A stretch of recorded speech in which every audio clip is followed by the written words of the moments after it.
Hey, good evening, everyone. Welcome to Sunday Sudden Victory with the Quad Hour Podcast. How are you doing tonight, Roy? I'm good. I was at a robot tournament all day. This is not a robot podcast, but No. that's where we had a team reach semifinal. We'd sent two teams. One team reached the semis. Team reached the quarters. So it was a pretty good showing. Pretty good showing for us. Excellent. I Yeah. like it. So, how often do you guys have tournaments? Depends on the time of year, but this time of year there's a tournament almost every single weekend. Ooh. The January, February is like January, February to early March is like the grind. Yeah, we're getting into the exciting part of wrestling season, too. Yeah. This is so big weekend and bigger weekends coming up. But yeah, let's go ahead and get to it. Let's cover all things that happened this weekend, or at least some of the things that happened this weekend that we happen to tune And to into. everyone watching, you got to say welcome to Sunday Sudden Victory. Yeah, I did. I said, welcome to Sunday Sudden Victory. I didn't hear the Sunday Sudden Victory part. Oh, okay. Yeah. Roy likes that name. I love it. All right. So, what do we got going on here? We're going to start out with Roy's recap. Then 65 kilograms, the best weight in the world. We'll go with Ralph's recap. A little bit of Michigan news. Just talk about what happened this weekend in the state of Michigan and with the Michigan teams. And then everybody's favorite part, Rumblers and Tumblers. Sometimes we have bumblers. Sometimes we have stumblers. This week we've got a humbler, or humblers, I should say. And then a new bit, appellate court, Okay. where we allow somebody to potentially get removed from the tumbler status. So we will have a Oh. quick debate based on what they've done since they've been named a tumbler. So Okay. welcome everyone in the audience. We will be monitoring YouTube chat. We already got a little bit of chat about the AJ Rocco Welch match. I think the chat might be a little more exciting than the match itself. It's already scored more points. Right. It's already scored more points in regulation without a doubt. All right, Roy. What did you see this weekend? All right. So I was in live in person at Stanford versus North Carolina State. If you don't know, it was a nail biter. NC State won 21-20. Yeah, I saw that. It came down to the last second. Knox was pushing for a major. He didn't quite get it. That would have tied it up. I don't know who would have won the tiebreakers because I was live and I don't have someone to just tell Right. me. Who knows how that works? But in any event, it was a great duel. Consiglio pins himself. So he was wrestling Ryan Jack. Got the first takedown, and Ryan Jack was recently added to the Tumblr list. So I was like, okay, here we go. And then there was a situation where it wasn't even he was trying to prevent a reversal.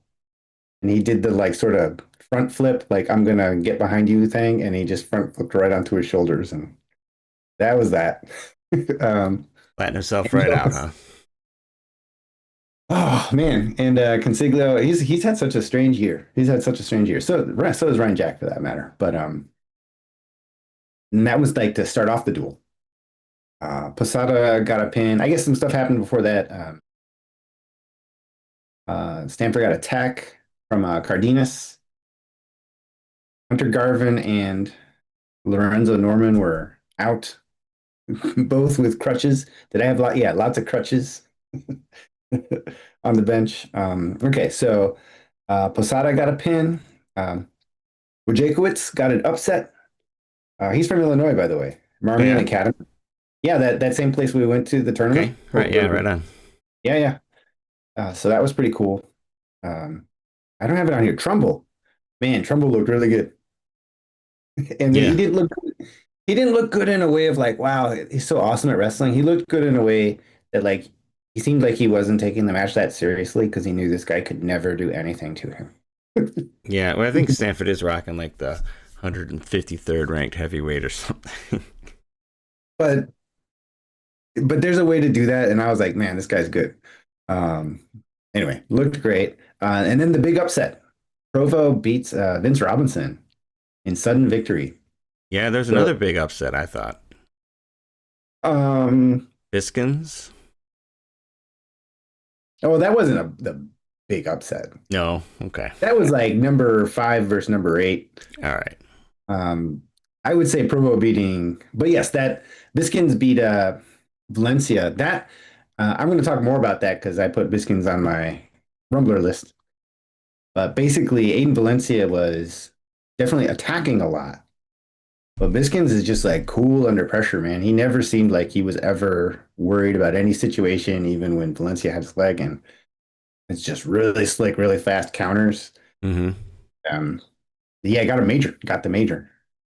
What else? NC State, between Biskins, Trumbull, and Vince Robinson, who's done it before, I was like, man, this team might have three national champs on it. It's a Oh, stretch, but it's not crazy. that would be going on a run. That would be going on a run. So, anyways, great duel. Had a great time. I put in small letters there. PSU crushes Iowa. Yep, that happened. The path to 40-0 was more realistic than the path to 6 wins for Iowa, it seems like. And then the last thing is lineup still shifting. So Jax Forest is trying to get to 15 wins, and I'm not sure what the rules are. There's all these like people who are scrambling to get enough matches to qualify weights and this and that and everything. And it seems like not wrestling in November and December is puts you in kind of a bind Yeah. in January. And also, like, yeah, I mean, right. I mean, I think you see, like, basically the teams have to run up all their starters, right? Yeah. So, like, you don't, like we talked a little bit about before, like, you're not seeing, like, backups in there. And so you're seeing a lot of, like, really, really lopsided duels Yeah. that are happening based on that. All right, cool. Yeah, my recap. Yeah, PSU, wow. I mean, I guess, like, I didn't, I mean, there wasn't any question about who was going to win the duel, but, like, So there was a path. There was a yeah, path. Remember, I mean, we right. If you'd have said, Nasir Bailey's going to beat Braden Davis, you're like, oh man, we're going to have a good little duel here, right? right. And that happened. I mean, like I thought Iowa competed really well. I mean, Penn State's just really, really good. I mean, I thought that, a lot of the matches that I was thinking were going to be majors and things like that for Penn State were tight. Ryder Block got the first takedown against Shane Van Ness. I mean, I thought Tom had the guys ready to compete, but Penn State's really, really good. But with all the matches being so close, I mean, I don't know if I'd say into balance per se, but like they were close. I think that like it'd be interesting to see how that all shakes out at the tournament. I mean, I really feel like Penn State's a team that could have like 6 champs or 2. I mean, like there's which is weird in how you evaluate them.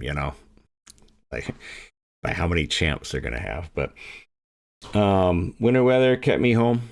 So we had winter storm advisories all weekend. So didn't get out to MSU to see the Illinois duel, and I didn't go to Michigan today to see the Illinois duel, which actually turned out to be a lot closer than I thought it would be. Yeah. Michigan ended up winning by a couple points. I watched it on BTN. But I was looking out on the duel schedule and stuff like that, and it just gets better from here. We have so many good duels coming up especially in the Big Ten, between Penn State, Ohio State, Nebraska, Minnesota, Michigan, Iowa, those guys too. There's just a ton of great duels to be had out there, so that's super exciting. And yeah, so I'm heading to Texas. So I got a new gig, and not a new gig, but just a 1-year deployment team role. And so we're going to run all over the country and upgrade the networks. And so next week's Dallas, week after that Providence. So it'll have some effect on the podcast. I won't have as much tech around me. But we will definitely make it work. All right, quickly, Michigan recap. Like Rocky 3, like when they had to go to the basement to train. Yeah, right.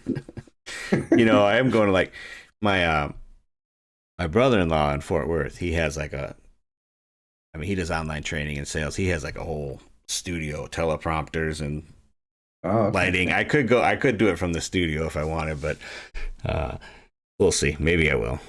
That'd be kind of fun. But in terms of Michigan, Michigan beat Rutgers 21-12, so pretty dominant there. And then Illinois came in and competed really hard, 18-14, and they beat one of the Mantanonas, and like it was a good duel. Mm-hmm. GVSU women went to the William Penn. They had 8 top 5 finishes and 2 titles, so obviously they had a good weekend. CMU lost to MAC rival for the second time in like 2 weeks, I think. Northern Illinois University, 14-19. MSU lost to Illinois 12-31. And GVSU men had a win over Northern Oklahoma A&M. I always like these D2 school names. Yeah.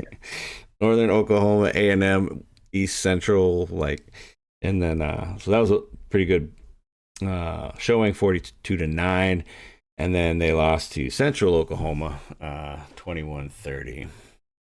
So overall, pretty good weekend for Michigan. I didn't think. I mean, Michigan did not look great against Illinois today. I didn't think. I mean, the last time I saw them, they looked really, really good. But I mean, Catcherbone struggled, won in the last second, and things like that. So anyway, they pulled it out. So I guess that's what matters, right? And it was any one match would have been the Right. difference, right? Mm-hmm. And Lachlan McNeil, our perpetual tumbler, got a win. Yeah, Lachlan won. Nice. And it's almost March. He's starting to dial it in. Danny wasn't there. Danny was at Pacini. Yeah, he was not wrestling. So Lachlan had the last couple matches I've watched with Lachlan, he was not up against the highest competition, but he's getting that snowball rolling. So come nationals. And has Cannon Webster wrestled since he had that like headbutt thing? No, he did not wrestle. Didn't wrestle. He was, but he was on the sidelines cheering and stuff like that. So it wasn't like they had him.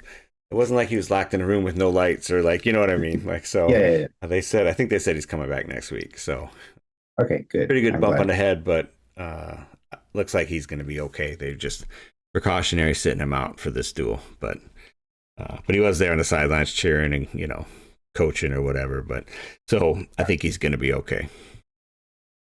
All right, now it's time. Rumblers and Tumblers. Roy, why don't you go ahead and introduce Rumblers and Tumblers? All right, a rumbler. A rumbler is somebody that is moving up in the so-called rankings or the spiritual rankings or whatever. So this is somebody who was maybe not thought of as an AA candidate, and now they're putting themselves in that conversation, or maybe someone who is ranked in the like 5 to 10 range, but now they're putting themselves in the national finalist conversation. Somebody who's basically moving up. And a tumbler. Tumbler is someone who's already kind of got a name, but they're moving in the other direction. So they were maybe going to be a finalist now, or like, ooh, they're stretched to be an AA. Or they were like a blood round and maybe a stretch to even get that far. All right, awesome. This is our own internal label, in a way. So if you make the Rumbler or the Tumbler list, we're basically committing to following how you do the whole season. That's right. Which has been fun for us. Yeah, for sure. So as Roy mentioned, we always do like to follow along with our Rumblers and Tumblers, and so this is the accountability check-in. We always start there. On the Tumbler side of things, AJ Ferrari had a close victory. I don't know if you saw it, Roy, but he does not look to be getting. I mean, I don't know. You saw last year he took a lot of those shots from distance, and he was able to pull like those 197-pounders in, and like And he won this match with a ride out. Yeah, I mean, he did a lot of that last year too. Yeah, they were talking earlier in the chat about Angelo, not being the most exciting. AJ's doing a little.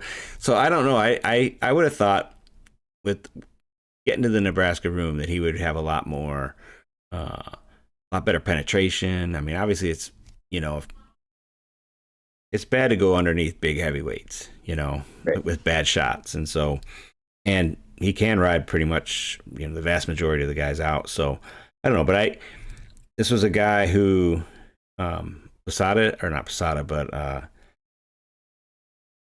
Ziola, their backup heavyweight, had already beaten the Minnesota heavyweight, Opke. Yeah.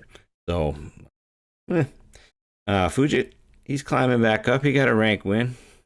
Yeah. Like a big, exciting pin, cow catcher. Antrell Taylor won by fall in the last 8 seconds of the match.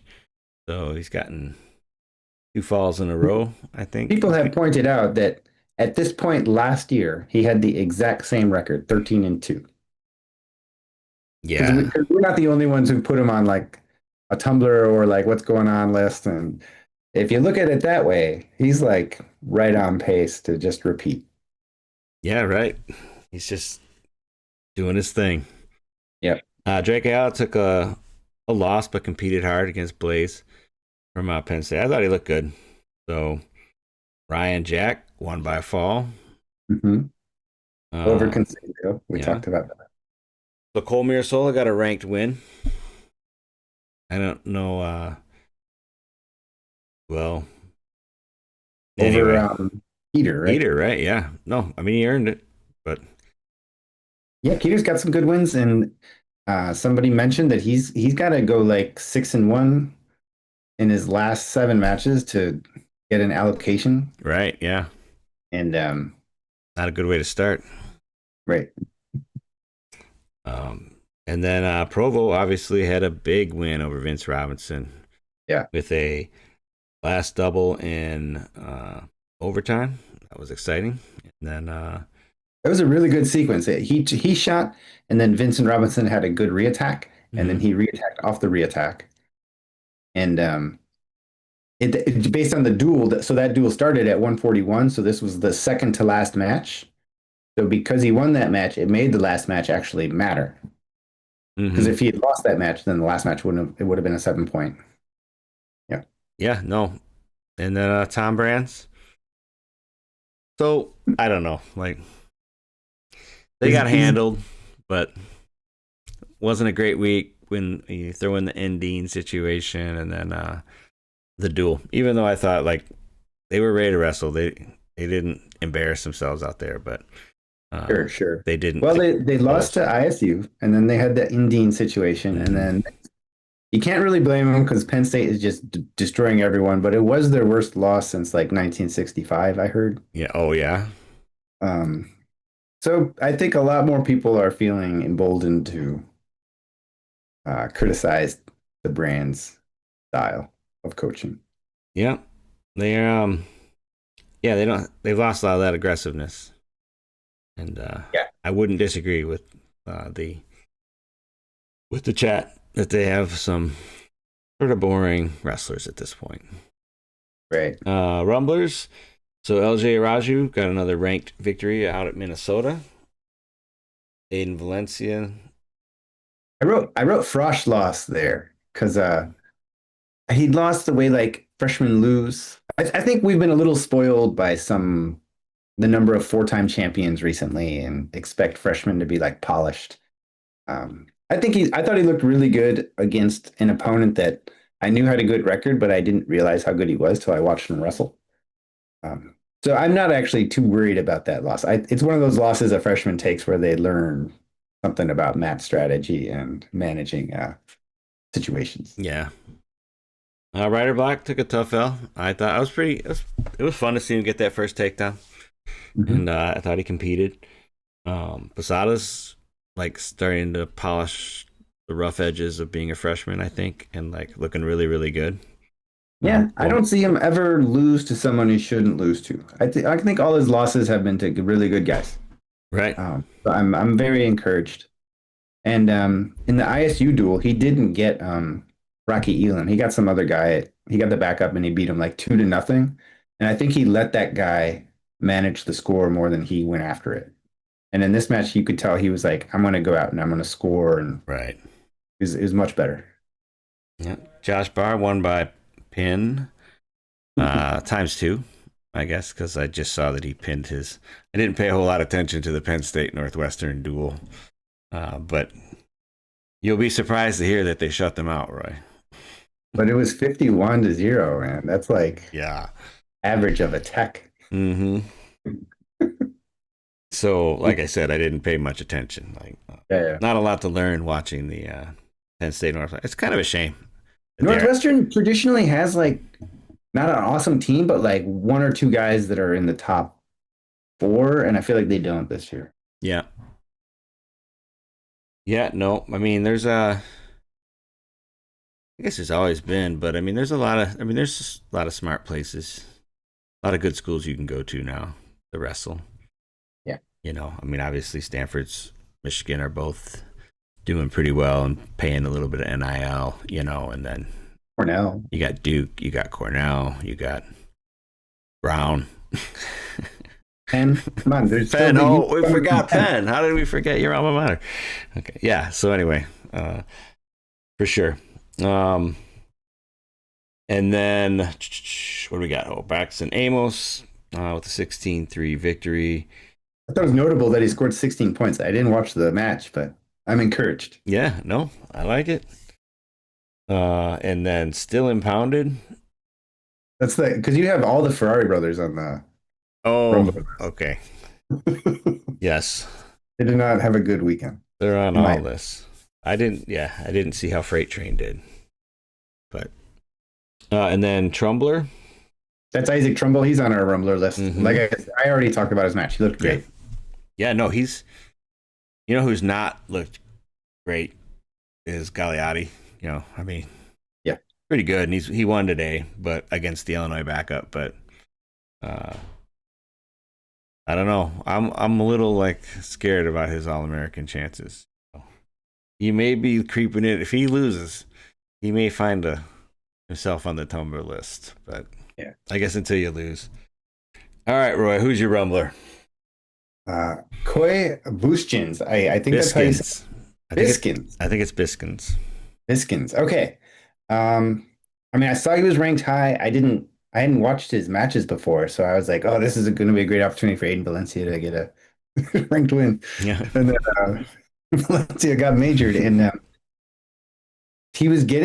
Valencia was attacking, getting in on shots, and Biskins' defense is like super, super solid, and his counterattacks really, really quick. He never seemed to feel like he never looked like he was worried about any position, even when Aiden had his leg up or anything like that. He just looked really solid. And in terms of folk style, like good at having that like many layers of defense. Even if he gets your leg, you can do this, and even if he gets past that, then you can do that. Like this, just every layer was like so tough to get past. Mm-hmm. NC State as a team actually seemed like they had really good defense. And not in a keep the match 1-0 kind of way. Just like when you get in on their legs, they're really, really tough to score on. Yeah. In a way that I think Stanford's is like sometimes a little sloppy, in my opinion. But NC State was like really good at it. And so it was amazing. And then I just looked through his season, and his only loss, I think, is to was it Styles? Somebody, I forget. But he's only got one loss. I think it was Styles. It was Styles, and it was like kind of a really close match that had I didn't rewatch the match, but anyway, it was a close match. Yeah. And since then, he's just beaten everybody. So definitely this guy's Rumbler for me. I was like, just from watching him wrestle and not knowing who he was, I was like, this guy looks like he could be a finalist for sure. Yeah, absolutely. His dad's out there on Twitter too, but I mean, yeah, like supporting his son or being himself. Like, no, I mean, take on wrestling, kind of dead. So I would say supporting his son, and Okay. I mean, and also being engaged in wrestling conversation. Yeah. But definitely he'll mentions the bad calls that go against his son, as any good father should. Yeah. So my Rumblers, I also had Koi Biskins on there.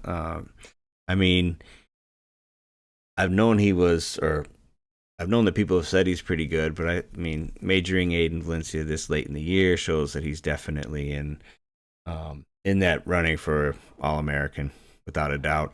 And then obviously Rocco Welsh, who's only wrestled one time and made the finals, has always been in running for All-American. But also, you get to be a Rumbler if all of a sudden I didn't feel like Rocco Welch had the ability to. I have a cough, but winning. Anyway, had the ability to get through like Ferrari or McAnally or maybe even Sinclair, but at the national tournament, or get through two of them. But now that I saw him match up with AJ, Yeah. there is a universe where Rocco Welsh is your national champion. Right. And that's what everyone was saying when the transfer news happened. And then somehow He's not, maybe he doesn't have as big a social media presence as a Ferrari or a Sinclair or even McAnally. You know, we've covered McAnally's Right. merch, and but he's there, man. Yeah, Yeah. and Ferrari, he just looked. He wasn't like scoring a lot of points, but he just looked like no one was going to beat him. Yes. And Right. now Well, that's happened, hmm which changes like everything. it How you look does at change everything without a it. doubt. So anyway, yeah. And you covered Coy, but yeah. Yeah. I mean, like we said, we always knew Rocco Welsh was good, but like that match really showed me that he was maybe not the favorite, but definitely a top contender, and I would not be surprised at all if he did win the title. Oh, that'd be such a Penn State thing. Is even their like 4 seed guy wins the title. Yeah, right. Dang it! Oh yeah.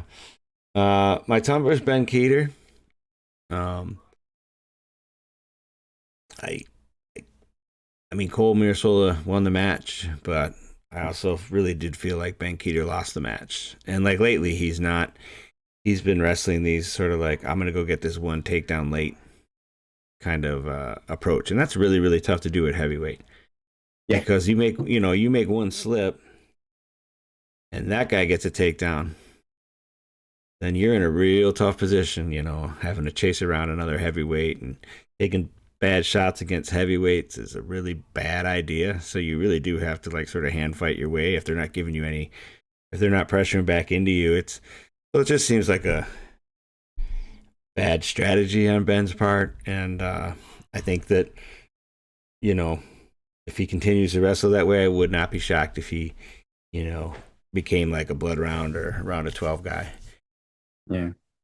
So anyway, now we get to monitor Ben. See how he's doing. What about you, Roy? Your Tumblr. I put Angelo Ferrari. He was the number one. He hadn't lost. Last year he beat Plot. So I mean, Oh, look at that. We got chats about Angelo. They need to okay. call Angelo for stalling. Ooh. Oh, that's another thing. We talked about how he took his first loss, but another thing that's happening is people are starting to throw shade at people who wrestle on one knee, and Angelo Ferrari is probably the poster child for wrestling Yes. on one knee. It is basically a position where you're very, very defensive. If you aren't using it to attack, you're kind of using it to absorb a shot and back up. And so it's not just that he took the loss, but I think that his overall approach to the match is being.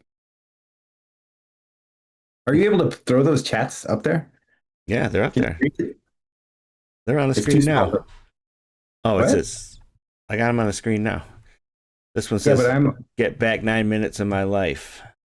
This one says should have started with tiebreakers. They need to call Angelo for stalling. So that would be like an interesting rule. Like by mutual agreement, we are just gonna start in sudden victory. yeah. So not a wrestler says that Rocco and Wells both stall. That's my general opinion of the match. But I will say, like, there's like this. It's out in the ether now that Yeah. Angelo's stalling on a knee, and Yep. like public opinion affects things, right? And like Mhm. if refs start hitting him when he goes to that knee, right? Then like, and if he's ending the first period, every first period with a stall, that's a serious disadvantage with his style of wrestling, which is fairly low scoring and it's a change. I mean, honestly, I thought that like early in the year he was coming up on the knee and he was like moving forward and coming up into that underhook Right. and working offensive off of that knee. So I didn't mind it at all. In the beginning of the year, the way he was using that knee to come forward and then he stood up into that underhook and like, worked some of that from there, I thought it was perfectly fine. But I will say that, yeah, I don't know, stalling, not stalling. I'm with not a wrestler that Rocco Welsh, I've never seen him do anything in a wrestling match against a top 5 guy. Yeah. He was just patting on edge. He wasn't trying to do anything either. And so it's really hard for the ref to call stalling, and in Rocco's defense, it's really hard to like do much with a guy who's sitting there on one knee, Yep, yep. right? And so, Well, something I don't see much anymore is there used to be like a double stall, mhm. and like if they ended the first period with a double stall, that would change all of the tactics for the rest of the match because you really can't go out of bounds without taking like a big risk or anything like that. And sometimes getting a stall called on you lights a fire under you. Yeah, Maybe that it was not because if they start calling Angelo for stalling, that might actually be a good thing for him because he'll go out and get a takedown. Like right. he's capable, he's great. It's not like he's figured out this rule hack and he's not a Yeah. good wrestler. He's a great wrestler, and if they got called for stalling, that might actually not that it's good, but like get his mind more in a better place to score points. Yeah, I agree. I think right. Right. So next time Rocco and Angelo wrestle, they'll flip, and they either both start with a double stall, or we just go straight to tiebreakers. I wouldn't. You know how they Right. have mandatory shot clock and freestyle. Mm-hmm. I would not mind mandatory double stall if there's a 0-0 first period, and even if there was a lot of action, and just hey, you guys got to score some points. Yeah, that's interesting. I wouldn't hate that either.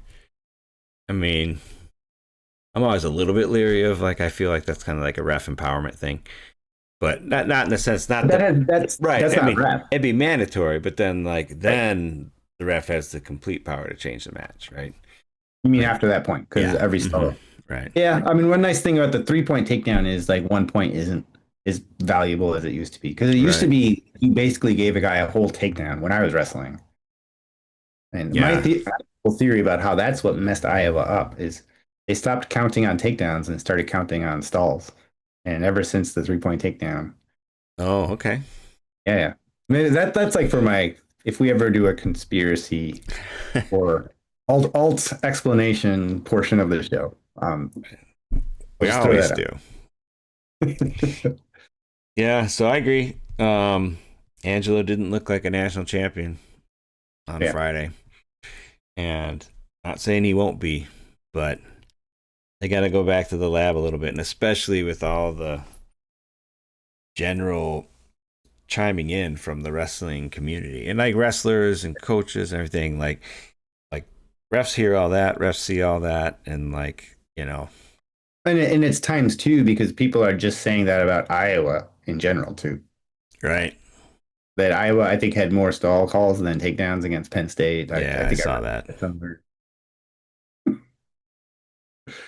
This is yeah. Oh, Oh yeah. All right. Well, we're watching Angelo.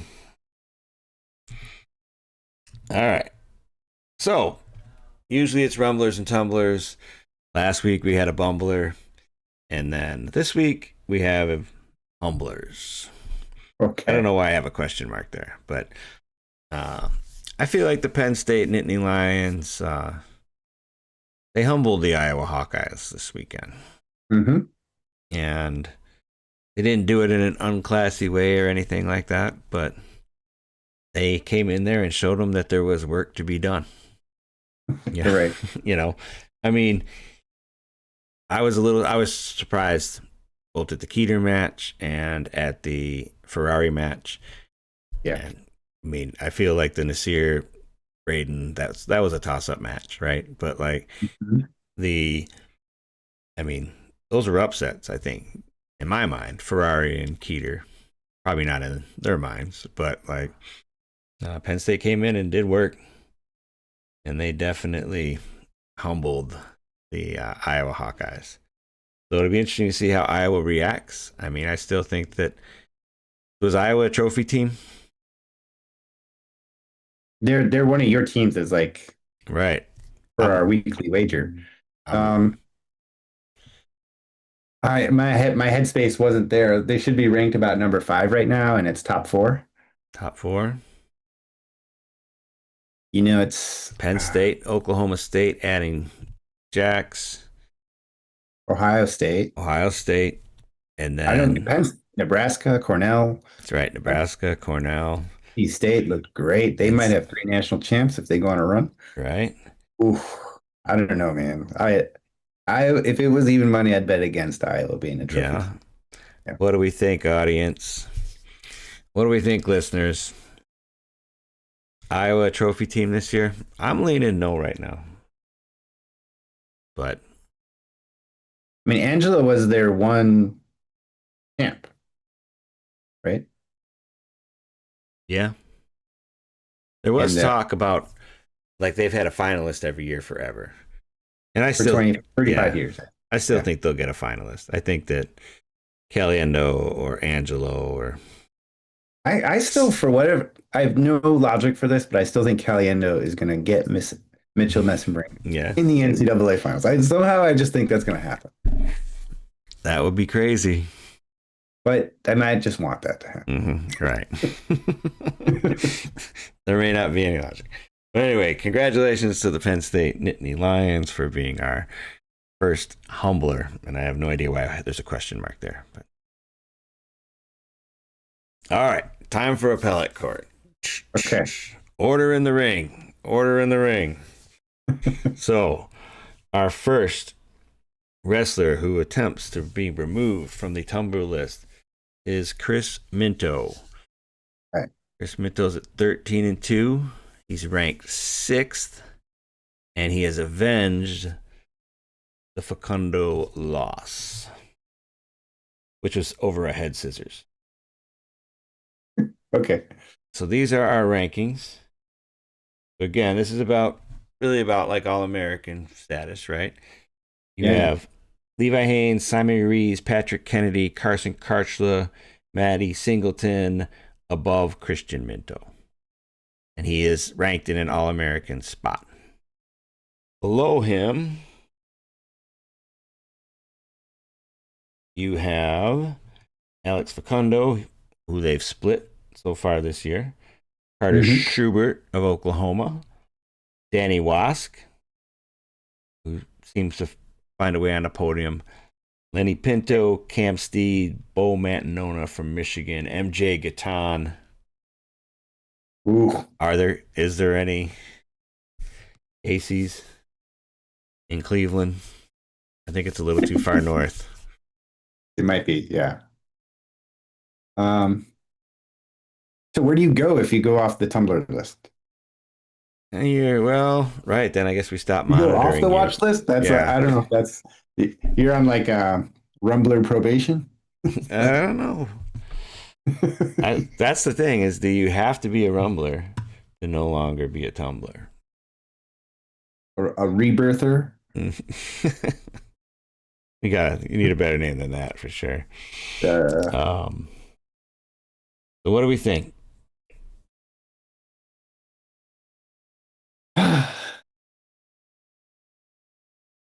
I think part of the fun is like the Tumblr is proving us wrong. Yeah, okay. But like I don't know. I don't think if how many let me look at the Rumbler and Tumblr list. How many Tumblers do we have for the year? Well, I'm sure there's There's like 31. 30, yeah. Probably some of these are doubles. Yeah. So we got 30.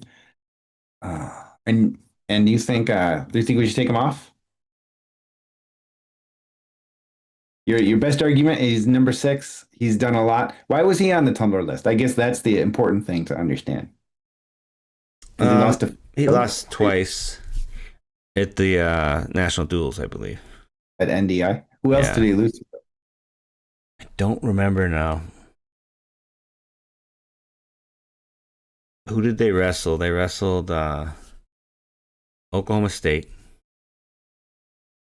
So did he? I don't remember now where he took his second loss. Didn't you just have it up?